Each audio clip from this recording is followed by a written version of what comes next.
அலைக்கும், welcome to my channel. இன்றைக்கி இஃப்தாரில் நான் சஹர் வரை என்னெல்லாம் பண்ணியிருந்தேன்னு சொல்லிட்டு பார்க்கலாம் வாங்க. காலையிலே போய் நான் மட்டன் வாங்கிட்டேன். மட்டன் கடையில் ஒரே கூட்டமாக தாங்கலை. இன்றைக்கி லைலத்துல் கத்ர்னால இன்றைக்கி ஒரே கூட்டம். நான் மட்டன் வாங்கிட்டு வரக்குள்ளே நொங்கு விற்றுக்கிட்டு இருந்தாங்க. நொங்கு உடம்புக்கு ரொம்ப நல்லதுன்னு சொல்லிட்டு நான் நொங்கு வாங்கிட்டேன். ஒரு நொங்கு 10 ரூபாய்க்கு தந்தாங்க. இந்த நோன்பு நேரத்தில் நம்ம நொங்கு உடம்புக்கு சேர்த்துக்கிட்டோன்னா உடம்புக்கு ரொம்ப குளிர்ச்சியாக இருக்கும், உடம்புக்கு ரொம்ப நல்லது. அதே மாதிரி நோன்பு முடிஞ்சும் இந்த வெயிலுக்கு ஏற்ற மாதிரி இந்த நொங்கு நம்ம சாப்பிட்டனாலும் நம்ம உடம்புக்கு நல்லது. அதனால் இந்த சம்மர் சீசனில் இந்த நொங்கு நம்ம மிஸ் பண்ணிடக்கூடாது, கண்டிப்பாக நம்ம சேர்த்துக்கணும். எல்லாருமே நொங்கை வச்சு மாட்டுப்பால் காய்ச்சி தான் இதில் குடிப்பாங்க, இதில் மிக்ஸ் பண்ணி. ஆனால் எனக்கு அதில் அதிக விருப்பம் கிடையாது. எனக்கு நொங்கில் தேங்காய் பால் போட்டு சாப்பிட்றது தான் எனக்கு பிடிக்கும். அது எப்படி செய்கிறதுன்னு சொல்லிவிட்டு நான் ஃபுல் டீட்டெயில்ஸ் இதில் நான் சொல்லியிருக்கேன். அதனால் வீடியோவை ஸ்கிப் பண்ணாமல் பாருங்கள். நான் நொங்கு வாங்கினதோட ஃபஸ்ட்டு நொங்கு வாஷ் பண்ணி எடுத்துகிட்டு தோலை உரித்து எடுத்துக்குவேன்.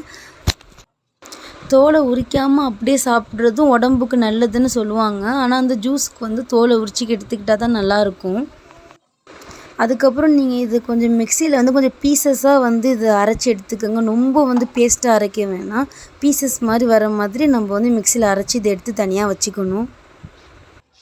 நான் இதே மாதிரி பீஸாக ரெடி பண்ணிவிட்டு நான் ஃப்ரிட்ஜரில் வச்சுட்டேன். இதை ஈவினிங் எடுத்து நம்ம இஃப்தார் நேரத்தில் நம்ம செஞ்சுக்கலான்னு சொல்லிவிட்டு ஃப்ரிட்ஜரில் வச்சுட்டேன். அதே மாதிரி மட்டனையும் க்ளீன் பண்ணி நான் ஃப்ரிட்ஜரில் வச்சுட்டேன். நெக்ஸ்ட்டு சன்னா மசாலா பண்ணலான்னு சொல்லிவிட்டு மொதல் நாள் நைட்டே நான் சன்னாவை ஊற வச்சுட்டேன். 250 கிராம் சன்னா எடுத்திருக்கேன். இப்போ இதை ப்ரெஷர் குக்கரில் நான் வேக வைக்க போகிறேன். ரொம்ப தண்ணி சேர்த்துக்காமல் கொஞ்சோண்டு தண்ணி ஊற்றி நான் அதை ப்ரெஷர் குக்கரில் வேக வச்சு எடுக்க போகிறேன். அதை வேக வச்சுட்டோன்னா அந்த கேப்பில் நம்ம இதுக்கு தேவையான வெங்காயம், தக்காளி, கேரட்லாம் நம்ம காய்கறிலாம் கட் பண்ணி எடுத்துக்கலாம். நம்ம எவ்வளோ சீக்கிரம் தான் இஃப்தாருக்குள்ளே நம்ம வேலை பார்த்து முடிச்சிடணுன்னு நம்ம வந்தாலும் ரொம்ப நேரம் ஆகிரும். இப்போ சன்னா மசாலா எப்படி செய்யலான்னு பார்க்கலாம்.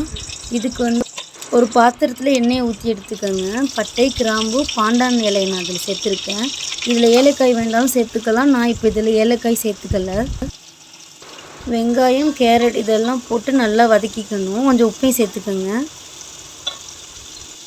எங்கள் வீட்டு சன்னா மசாலா கொஞ்சம் டிஃப்ரெண்ட்டாக தான் இருக்கும், ஆனால் டேஸ்டியாக இருக்கும். நீங்களும் ட்ரை பண்ணி பாருங்கள்.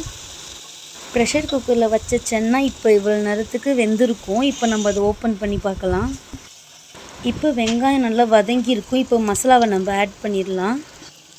மிளகாய்த்தூள் 1 டீஸ்பூன், உங்களுக்கு காரம் எவ்வளோ வேணுமோ நீங்கள் அதே மாதிரி ஆட் பண்ணிக்கோங்க. இஞ்சி பூண்டு 1.5 டீஸ்பூன் சேர்த்துக்கோங்க. இப்போ தக்காளி, கொத்தமல்லி இலையும் இதில் நம்ம சேர்த்துக்கிட்டோம். இப்போ இது எல்லாத்தையும் சேர்த்து நல்லா வதக்கி எடுத்துக்கோங்க. இப்போ சிக்கன் மசாலா 2 டீஸ்பூன், நான் ஹோம்மேட் சிக்கன் மசாலா தான் இதில் சேர்த்துருக்கேன். நீங்கள் உங்கள்கிட்ட ஹோம்மேட் இருந்தாலும் ஓகே, இல்லைன்னா கடையில் வாங்கின சிக்கன் மசாலாவாக இருந்தாலும் ஓகே. நெக்ஸ்ட்டு நான் பிரியாணி மசாலா 1 டீஸ்பூன் இதில் நான் சேர்த்துருக்கேன்.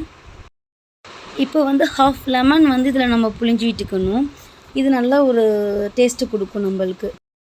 இப்போ இதில் நம்மளுக்கு எவ்வளவு தண்ணி வேணுமோ நம்ம அதே மாதிரி சேர்த்துக்கலாம். ஆனால் எனக்கு தண்ணி மாதிரி சன்னா மசாலா வேணான்னு சொல்லிவிட்டு நான் கொஞ்சம் ட்ரை மாதிரி தான் பண்ணியிருக்கேன். அதனால் கொஞ்சோண்டு தண்ணி விட்டுருக்கேன்.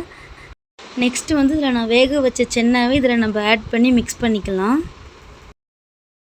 இப்போ இந்த சன்னா மசாலாவுக்கு இன்னும் டேஸ்ட்டு கூட்டுறதுக்கு நம்ம கார்ன்ஃப்ளோர், சோள மாவு 2 டீஸ்பூன் இதில் நம்ம ஆட் பண்ணிக்கணும். சோள மாவு சேர்த்துட்டோம் நல்லா கட்டி இல்லாமல் நல்லா கிண்டி விட்டுக்கோங்க. அதுக்கப்புறம் மூடி போட்டு ஒரு 10லேருந்து 15 நிமிஷம் வேக வச்சு நம்ம ஸ்டவ் ஆஃப் பண்ணிட்டா சூப்பரான சன்னா மசாலா ரெடி ஆயிரும். இப்போது இந்த நேரத்தில் நம்ம நொங்குக்குள்ள வேலையை பார்க்கலாம். நெக்ஸ்ட்டு நொங்கு தேங்காய்க்கு நம்ம அதுக்குள்ளே தேங்காயை நம்ம கட் பண்ணி மிக்சியில் அரைக்கிறதுக்கு எடுத்து வச்சுருக்கேன். ரொம்ப பேஸ்ட்டாக இல்லாமல் கொஞ்சம் குறைன்னு நம்ம அரைச்சி எடுத்து வச்சுக்கணும் நொங்குக்கு. இப்போ 15 நிமிஷம் கழித்து நம்ம திறந்து பார்த்தா வெந்துருச்சு, சூப்பராக ஆயிடுச்சு. இப்போ நம்ம ஸ்டவ் ஆஃப் பண்ணிடலாம். இன்றைக்கி இஃப்தாருக்கு நோன்பு கஞ்சி பண்ணல, அதுக்கு பதில் தான் நாங்கள் சன்னா மசாலா இன்றைக்கி பண்ணியிருக்கோம். இப்போ கோதுமை மாவில் சமோசா பண்ணலான்னு சொல்லிட்டு தான் அம்மா பண்ணிகிட்டு இருக்காங்க. இதெல்லாம் ட்ரையாங்கிள் மாதிரி ஷேப்பில் பண்ணுறதா இருந்தால் ரொம்ப நேரம் எடுக்குது. இந்த சடனாக நம்மளால் அது பண்ண முடியலை. அதனால தான் இன்றைக்கி வந்து இப்படி வளர்த்துக்கிட்டாங்க. ஃபஸ்ட்டு வளர்த்துக்கிட்டு இதே மாதிரி ஷேப்பில் பண்ணிடலாம் அப்படின்னு சொல்லிட்டு. நம்மளுக்கு வந்து சமோசா பண்ணணுன்னாலே இந்த ட்ரையாங்கிள் ஷேப் பண்ணுறது தான் ரொம்ப நேரம் எடுக்கும். அதனால உங்களுக்கும் சடனாக ஈஸியாக பண்ணணுன்னா நீங்கள் இந்த ஸ்டெப் ஃபாலோ பண்ணுங்கள். இந்த சமோசாக்குள்ளே அந்த வெங்காயம் எப்படி பண்ணுறதுன்னு சொல்லிட்டு நான் வந்து முன்னாடி உள்ள வீடியோவில் நான் போட்டிருக்கேன். நான் இந்த டிஸ்கிரிப்ஷனில் இதில் நான் வந்து ஆட் பண்ணுறேன், நீங்கள் செக் பண்ணி பார்த்துக்கோங்க. இப்போது நம்ம குரான் வந்து இந்த நோம்பில் நம்ம ஓதியிருப்போம். அந்த ஓதினதை சன்னா மசாலா வச்சு ஓதி முடிச்சதுக்கு ஹதியா பண்ணுறாங்க. நம்மளுக்கு இந்த வேலை முடிஞ்சதுக்கப்புறம் நம்ம சமோசா ஃப்ரை பண்ணுறதுக்கு நேரம் ஆயிடுச்சு. எண்ணெயை சூடு பண்ணிவிட்டு நம்ம அதை வந்து பொரித்து எடுத்துக்கலாம். எண்ணெய் வந்து நல்லா சூடாக இருக்கணும். லேசான சூடில் நம்ம வந்து இது சமோசாவை போட்டோன்னா நல்லா எண்ணெயை குடிச்சிடும், சாப்பிட நல்லா இருக்காது. அதனால் ஹை ஃப்ளேமில் வச்சு கிட்டனே இருந்து நம்ம அந்த சமோசாவை ஃப்ரை பண்ணி எடுக்கணும். கொஞ்சம் விட்டோன்னா தீஞ்சு போயிடும். அதனால் நம்ம வந்து டக்குன்னு இது ஃப்ரை பண்ணி எடுக்கிற மாதிரி பார்த்துக்கணும். இப்போ இதை ரெடி பண்ணதுக்கப்புறம் நொங்கு பாலுக்குள்ள வேலையை நம்ம இதை பார்க்கணும். இப்போ நம்ம அரைச்ச தேங்காவை பால் புழிஞ்சிக்கலாம். இது வந்து ஃபஸ்ட்டு பால். இதே மாதிரி நம்ம புழிஞ்சு எடுத்துக்கிட்டு இதே ஸ்டெப் ஃபாலோ பண்ணி நம்ம 3 டைம்ஸ் பண்ண போகிறோம். 3 டைம்ஸ் பண்ணால் தான் இந்த ஜூஸ்க்கு வந்து நல்லாயிருக்கும்.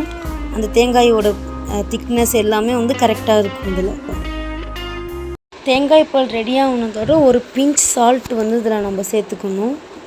நெக்ஸ்ட்டு வந்து நம்ம தேவையான அளவு வந்து நாட்டு சர்க்கரையோ இல்லைன்னா ஜீனியோ நம்ம எதுவோ நம்மளுக்கு வந்து எவ்வளவு இனிப்பு தேவையோ அவ்வளோதை நம்ம வந்து இந்த பாலில் கலந்துக்கணும். அடுத்து நம்ம நொங்கு பீசஸையும் இதில் சேர்த்து நம்ம மிக்ஸ் பண்ணி இதை எடுத்தால் சூப்பரான ஜூஸ் வந்து ரெடி ஆயிடுச்சு. இந்த ஸ்டெப் ஃபாலோ பண்ணி நீங்களும் வந்து இந்த தேங்காய் நொங்கு பால் செஞ்சு பாருங்கள். கண்டிப்பாக செம்மையாக இருக்கும் இந்த வெயில் டைமில். இன்றைக்கி என்னோடய இஃப்தார் ஓப்பன் பண்ணுறதுக்கு எனக்கு வெஜிடபிள் சமோசா, நொங்கு பால், நன்னாரி, சன்னா மசாலா, டேட்ஸ். அடுத்து வந்து சஹர் சாப்பாட்டுக்குள்ள வேலையை பார்க்கலாம். இடியப்ப மாவு தான் எடுத்து வச்சுருக்கேன். இது இடியப்பத்தட்டு. இடியப்பத்தட்டு ஸ்டீல்லையும் வந்திருக்கு. ஆனால் எனக்கு இதில் ரொம்ப பிடிக்கும். அதனால் நான் இதில் தான் நான் செய்வேன் எப்போயா இருந்தாலும் இடியப்பம். இப்போ இந்த மாவில் சுடுதண்ணி ஊற்றி நம்ம வந்து மிக்ஸ் பண்ணி எடுத்துக்கலாம். இப்போ இட்லி பாத்திரத்தில் நம்ம சுடுதண்ணி வச்சு அதை நம்ம சூடு பண்ணிவிட்டு இந்த இடியப்பத்தை நம்ம வந்து பிழிஞ்சு அதில் நம்ம வேக வச்சு எடுத்துக்கலாம். இப்போ இடியப்பம் ரெடி ஆகுற இந்த டைமில் வந்து நம்ம மட்டன் கிரேவி பண்ணிடலாம். இதில் வந்து மட்டன் கிரேவி எப்படி பண்ணுறதுன்னு சொல்லிட்டு என்னுடைய பழைய வீடியோவில் இருக்குது. அதில் நான் டிஸ்கிரிப்ஷனில் நான் அதையும் ஷேர் பண்ணுறேன். நீங்கள் அதில் செக் பண்ணி பார்த்துக்குங்க. இன்றைக்கி சஹர் சாப்பாடுக்கு வந்து இடியப்பம், மட்டன் கிரேவி, அப்புறம் வந்து பரோட்டா. இஃப்தார் டு சஹர் இந்த விலாக் உங்களுக்கு பிடிச்சிருக்குன்னு நான் நம்புகிறேன். இதுவரையும் என்னுடைய சேனலை சப்ஸ்கிரைப் பண்ணாமல் இருந்தீங்கன்னா சப்ஸ்கிரைப் பண்ணுங்கள், லைக் பண்ணுங்கள், ஷேர் பண்ணுங்கள். நிறைய பேருக்கு இடியப்பம் வந்து வெந்துருச்சாங்கிற அந்த கன்ஃபியூஷன் இருக்கும். அது வெந்துருச்சா இல்லையான்னு பார்க்குறதுக்கு இதே மாதிரி கையை வச்சு ப்ரெஸ் பண்ணி பாருங்கள். கையை வச்சு ப்ரெஸ் பண்ணக்குள்ளே அது வந்து அமுங்கக்கூடாது. அப்படி அமுங்குச்சுன்னா வந்து அது இடியப்பம் வேகலை. அப்படி அமுங்கலைன்னா வந்து இடியப்பம் வெந்துருச்சு. தேங்க்ஸ் ஃபார் வாட்சிங்.